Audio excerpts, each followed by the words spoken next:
इस वीडियो में जिस ड्रग का मैं रिव्यू कर रहा हूँ उसको सिफाड्रोक्सिल के नाम से जाना जाता है। मार्केट में ड्रोमैक्स के नाम से आती है, सायोनेक्स के नाम से आती है, ऑजिक्स के नाम से भी अवेलेबल है, सिड्रॉक्स के नाम से, न्यूसेफ के नाम से।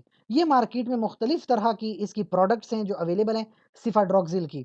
और कैप्सूल में देखें 500 मिलीग्राम मिलेगा, जो शरबत है इसका 250 मिलीग्राम 500 मिलीग्राम में आता है, टैबलेट इसकी 1 ग्राम में आती है। और ये एक एंटीबायोटिक है जो कि बैक्टीरिया को किल करती है।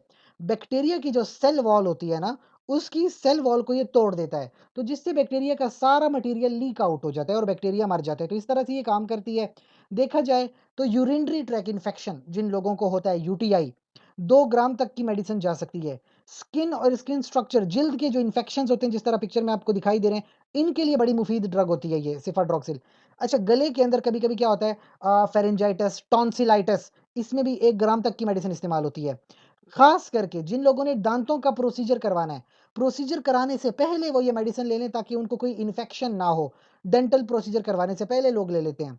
इसके अलावा इसके कुछ ना कुछ जो हैं थोड़े साइड इफ़ेक्ट की बात करूँ, पेट में दर्द हो जाना या डायरिया हो जाना, इस तरह कभी-कभी हो जाता है, या उल्टियाँ आती हैं, मतली होती हैं, इस तरह छोटी-मोटी मसले।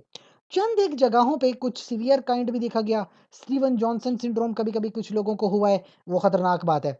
कभी-कभी किसी को एलर्जी हो मेडिसिन से, तो उसको एनाफाइलैक्सिस हो जाता है, या व्हाइट ब्लड सेल के लेवल कम हो जाते हैं, थोड़ा-सा लिवर पे भी इफ़ेक्ट आता है। लेकिन ऐसा नहीं है कि आप ये मेडिसिन लोगे और आप में तमाम साइड इफ़ेक्ट होना लाज़मी नहीं है। कभी-कभी किसी में हो जाते हैं, बहरहाल ये ड्रग सेफ़ है, ऐसा कोई मसला नहीं होता। प्रेगनेंसी के हवाले से कुछ कहना चाहूँगा, कोई भी मेडिसिन हो, प्रेगनेंसी में आप अपनी मर्ज़ी से कोई भी मेडिसिन इस्तेमाल नहीं करते। अपने गायनेकोलॉजिस्ट से मशवरा कीजिएगा, और कोई भी मेडिसिन हो गायनेकोलॉजिस्ट के मशवरे के मुताबिक इस्तेमाल कीजिएगा। इसके अलावा आपका कोई सवाल हो तो कमेंट सेक्शन में ज़रूर पूछ सकते हैं। साथ ही चैनल को लाइक करें, कमेंट करें, शेयर करें, सब्सक्राइब करें। शुक्रिया।